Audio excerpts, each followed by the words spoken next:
শহীদ কারা? কোরআন ওদেরকে জানিয়েছে আনা আমাল্লাহু আলাইহিম মিনান নাবিয়িন ওয়াস সিদ্দিকিন ওয়াশ শুহাদা ওয়াস সালিহিন। শহীদ দুই প্রকার, একটা হচ্ছে শাহিদুদ দুনিয়া ওয়াল আখিরা, আরেকটা হচ্ছে শাহিদুল আখিরা। তারা ছাড়া কি আর কেউ শহীদ হতে পারবে না? আল্লাহর জমিনে আল্লাহর দিনকে বিজয়ী করতে যে কাফিরদের বিরুদ্ধে সশস্ত্র সংগ্রামে যে মুমিন ব্যক্তি নিহত হয় তাকে শাহিদ বলা হয়। সহিহ বুখারীর বর্ণনায় এসেছে যে সাহাবারা আল্লাহ রাসূল সাল্লাল্লাহু আলাইহি ওয়াসাল্লামকে জিজ্ঞেস করেছিলেন যে হে আল্লাহর রাসূল, কারা আল্লাহর রাস্তায় জিহাদ করছে এটা আমরা কিভাবে বুঝবো? তার উত্তরে আল্লাহর হাবিব সাল্লাল্লাহু আলাইহি ওয়াসাল্লাম বলেছিলেন, মান কাতালা লিতাকুনা কালিমাতুল্লাহি হিয়াল উলিয়া ফাহুয়া ফি সাবিলিল্লাহ। যে ব্যক্তি আল্লাহর দ্বীনকে, আল্লাহর বিধানকে কিংবা আল্লাহর আইনকে বাস্তবায়নের জন্য, আল্লাহর দ্বীনকে বিজয়ের জন্য যে সংগ্রাম করে যাচ্ছে সেই আল্লাহর রাস্তায় আছে। আর সে আল্লাহর রাস্তায় থাকা অবস্থায় যদি কেউ মৃত্যুবরণ করে বা নিহত হয় তাকে ইসলাম শহীদ বলে ঘোষণা করেছে। তবে সেক্ষেত্রে একটি শর্ত রয়েছে, সেটি হচ্ছে দুনা গরাদিন মিন আগরাদিদ দুনিয়া।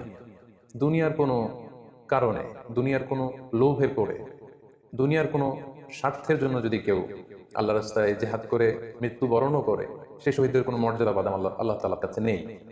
কারণ আমরা হাদিস থেকে জেনেছি অনেক শহীদ কিয়ামতের ময়দানে আল্লাহ তাআলা তাদেরকে জাহান্নামে ফেলে দিবেন।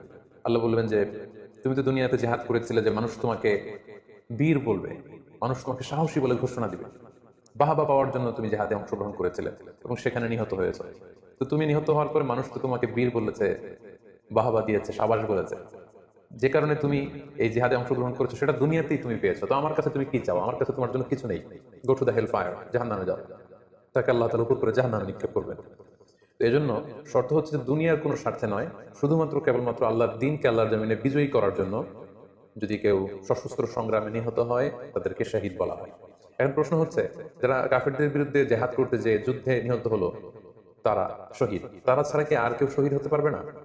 এই প্রসঙ্গে আমরা বলবো যে বেসিকলি ইসলামী শরিয়াতে শহীদ দুই ধরনের। ইবনু হাজার আল আসকালানি উনিও শাহাদাতের প্রকারভেদ করতে যেয়ে বলেছেন যে শহীদ দুই প্রকার, একটা হচ্ছে শাহিদুদ দুনিয়া ওয়াল আখিরা, যেটা আমরা বলেছি যারা আল্লাহর রাস্তায় নিহত হয়েছে তারা, আরেকটা হচ্ছে শাহিদুল আখিরা, যারা দুনিয়াতে আল্লাহর রাস্তায় নিহত হয়নি কিন্তু পরকালে তারা শাহাদাতের মর্যাদা লাভে ধন্য হবে। প্রথম প্রকার হচ্ছে শাহিদুদ দুনিয়া ওয়াল আখিরা, যেটাকে আমরা বলি শাহাদাতে হাকিকি, মানে প্রকৃত শহীদ। এরাই হচ্ছে মূলত শহীদ। এদেরকে আল্লাহ তাআলা মৃত বলতে নিষেধ করেছেন। আল্লাহ তাআলা বলেছেন ওয়ালা তাকুলু লিমান ইউকতালু ফি সাবিলিল্লাহি আমওয়াত বাল আহইয়া ওয়ালাকিন লা তাশউরুন।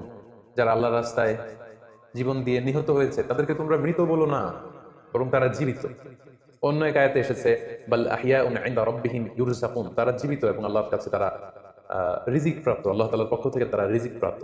তাদের মর্যাদা আল্লাহ তাআলার কাছে এত বেশি যে তাদেরকে নিহত হওয়ার পরে কোনো জানাজার আগে গোসল দিতে হয় না, তাদের রক্তাক্ত দেহটাকেই সরাসরি জানাজার পরে দাফন করে দিতে হয়, কেননা সেই ঝরঝরে রক্ত নিয়ে তারা সেদিন কিয়ামতের দিবসে আল্লাহ তাআলার দরবারে তারা হাজির হয়ে যাবে।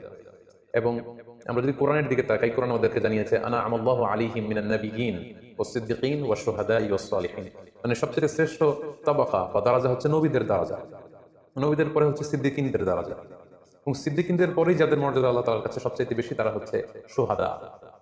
এজন্য প্রতিটি মুমিনের জীবনের আকাঙ্ক্ষা বা তামান্না থাকা উচিত তারা যেন শাহাদাতের মৃত্যু আল্লাহ তাআলার কাছে কামনা করে। এবং আমরা যদি সাহাবাদের জীবনের দিকে তাকাই তাহলে দেখবো ওনারা সবসময় আল্লাহ তাআলার কাছে শাহাদাতের মৃত্যু কামনা করতেন। সাইয়েদনা ওমর ফারুক রাদিয়াল্লাহু তাআলা আনহু আল্লাহ তাআলার কাছে সবসময় শাহাদাতের মৃত্যু চাইতেন। সহিহ বুখারীর বর্ণনায় এসেছে ওমর ফারুক রাদিয়াল্লাহু তাআলা আনহু দোয়া করতেন আর বলতেন আল্লাহুম্মা রযুকনি শাহাদাতান ফি সাবিলিক ওয়াজআল মাউতি ফি বালাদি রাসূলিক, মানে হে আল্লাহ আপনি আমাকে শাহাদাতের মৃত্যু নসিব করুন এবং আপনার প্রিয় হাবিবের শহর মদিনা শহরে আমার মৃত্যু আপনি নসিব করুন। এবং আমরা যদি ওমর ফারুকের জীবনের দিকে তাকাই তাহলে আমরা দেখব যে উনি শহীদের মৃত্যু লাভ করেছিলেন। একজন অ্যাসাসিনেটের মাধ্যমে আত্মায় আঘাতে তিনি শহীদ হয়েছিলেন এবং আল্লাহ রাসূল সাল্লাল্লাহু আলাইহি ওয়াসাল্লামের পাশে আবু বকর রাদিয়াল্লাহু তাআলা আনহু কবর, তার পাশে কিন্তু ওমর ফারুকের কবর। তার মানে মদিনাতেই তিনি আল্লাহ রাসূল সাল্লাল্লাহু আলাইহি ওয়াসাল্লামের পাশে মৃত্যুবরণের পরে শোয়ার সৌভাগ্য তিনি অর্জন করেছেন। তাহলে এই আলোচনা থেকে আমরা বুঝলাম যে প্রকৃত শহীদ হচ্ছে যারা আল্লাহর রাস্তায় নিহত হয় এবং এর মর্যাদা আল্লাহ তাআলার কাছে অনেক বেশি। কিন্তু এই শাহাদাতে হাকিকি বা প্রকৃত শহীদ ছাড়াও আরো অনেক মৃত ব্যক্তিকে আল্লাহ রাসূল সাল্লাল্লাহু আলাইহি ওয়াসাল্লাম শহীদী মৃত্যুর সুসংবাদ দিয়েছেন। তারা জিহাদে অংশগ্রহণ করেনি, তারা কাফিরদের আঘাতে নিহত হয়নি, তারা প্রকৃত শহীদ নয়, কিন্তু কিয়ামতের দিন তারা শাহাদাতের মর্যাদা লাভ করবে। তারা কারা? এ ব্যাপারে আমরা সহিহ মুসলিমের একটি হাদিস এখানে উল্লেখ করতে চাই। যেখানে আল্লাহ রাসূল সাল্লাল্লাহু আলাইহি সাল্লাম সাহাবাদেরকে জিজ্ঞেস করেছেন, মা তা'উদ্দুনা শাহিদা ফীকুম, ওহে সাহাবারা তোমরা কাদেরকে শহীদ বলে মনে করো? সাহাবারা বললেন যারা আল্লাহর রাস্তায় নিহত হয় তারা শহীদ। তখন আল্লাহ রাসূল সাল্লাল্লাহু আলাইহি ওয়াসাল্লাম বললেন, ইন্না শুহাদা উম্মতি ইদান লাকালিল, এরকম হলে তো আমার উম্মতের মধ্যে শহীদদের সংখ্যা একেবারে কম। যারা জেহাদের সুযোগ পাবে না, জেহাদের ময়দানে কাফিরদের বিরুদ্ধে সশস্ত্র সংগ্রাম করে যারা নিহত হওয়ার সুযোগ পাবে না, তাহলে তো তারা শহীদ হতে পারবে না। সাহাবারা এই কথা শুনে বললেন, ইয়া রাসূলুল্লাহ, তাহলে কারা শহীদ আপনি বলেন। তখন আল্লাহ রাসূল সাল্লাল্লাহু আলাইহি ওয়াসাল্লাম বললেন যে যারা আল্লাহর রাস্তায় নিহত হয় তারা তো শহীদ বটেই, পাশাপাশি ওমান মাতা ফি তাউনি ফাহুয়া শাহীদ, মহামারীতে যারা মারা যায় তারাও কিন্তু শহীদ। প্লেগ রোগে বা মহামারীতে, এই যে করোনা ভাইরাসের সময় যারা ঈমানের সাথে ইন্তেকাল করেছে তাদেরকে আল্লাহ তাআলা শাহাদাতের মর্যাদা দান করবেন। ওমান মাতা ফিল বাতনি ফাহুয়া শাহীদ, পেটের পীড়ায়, পেটের কোনো রোগে যদি কেউ আক্রান্ত হয়ে মারা যায় সে কিয়ামতের দিন শাহাদাতের মর্যাদা লাভ করবে। ওয়াল গরিকু শাহীদ, পানিতে ডুবে যদি কেউ মারা যায় সেও শাহীদ।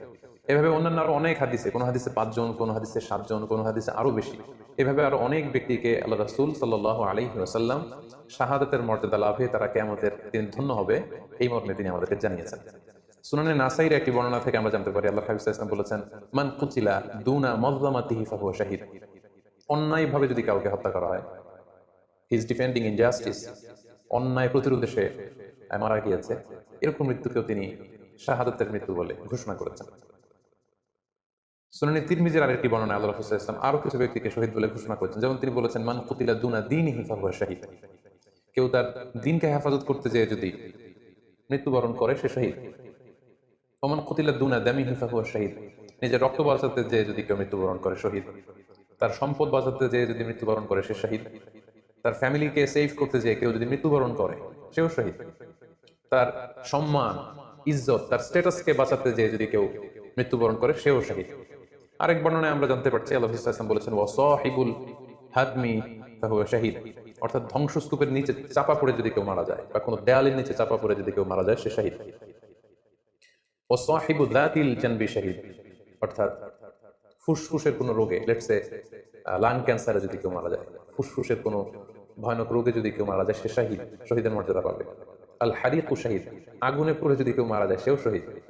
ওয়াল মারআতু তামুতু বিজুমআইন শাহীদ, বাচ্চা পেটে ধারণ করেছে, অর্থাৎ গর্ভবতী মা যদি এই প্রেগন্যান্সির কারণে কিংবা বেবি ডেলিভারি করতে যেয়ে যদি মারা যায় সেও কিন্তু শহীদদের কাতারে দাঁড়াবে। এভাবে আমরা বিভিন্ন হাদিসের আলোকে এবং আল্লাহ রাসূল সাল্লাল্লাহু আলাইহি ওয়াসাল্লামের সুসংবাদ বাণীর আলোকে আমরা বুঝতে পারি যে আল্লাহর রাস্তায় যারা জেহাদ করে আল্লাহর দ্বীনকে বিজয়ী করতে যে মৃত্যুবরণ করেছে তারা হচ্ছে প্রকৃত শহীদ। তাদের মর্যাদা আল্লাহ তাআলার দরবারে অনেক অনেক বেশি। কিন্তু এই শহীদ ছাড়াও আরো অনেক ধরনের মৃত্যুকে আল্লাহর হাবিব সাল্লাল্লাহু আলাইহি ওয়াসাল্লাম শাহাদাতের মৃত্যুর সাথে ঘোষণা করেছেন। সো যারা জেহাদে মারা গেল তারাই শহীদ, বাকিদেরকে শহীদ বলা যাবে না, এই কথাটি ঠিক নয়। বরং আল্লাহ রাসূল সাল্লাল্লাহু আলাইহি ওয়াসাল্লাম নিজেই চেয়েছেন, তিনি বলেছেন যে তোমরা যদি শুধু এই এক শ্রেণীকে শহীদ বলো তাহলে তো আমার উম্মতের মধ্যে শহীদের সংখ্যা একেবারে কম। আর আমি চাই আমার উম্মতের মধ্যে থেকে অনেক সংখ্যক লোক এই শাহাদাতের দরাজা, এই মর্তবা, এই মর্যাদা লাভ করে ধন্য হোক। তাই আমরা যে কেউ একটি বর্ণনার কথা বললাম, এছাড়াও আরো অনেকগুলো বর্ণনা আছে এই ধরনের মৃত্যু যারা বরণ করেছে, লেটস সে পানিতে ডুবে, আগুনে পুড়ে, পেটের পীড়ায়, নিজের সম্পদ বাঁচাতে যে, অন্যায়ের প্রতিরোধ করতে যে, সন্তান ভূমিষ্ঠ করতে যে, এরকম যত ধরনের মৃত্যু রয়েছে এ ধরনের মৃত্যুকে আল্লাহ রাসূল সাল্লাল্লাহু আলাইহি ওয়াসাল্লাম শহীদ মৃত্যু বলেছেন। এবং কিয়ামত দিবসে এই সমস্ত লোকেরাও তারা শাহাদাতের মর্যাদা লাভে ধন্য হবে ইনশাআল্লাহ।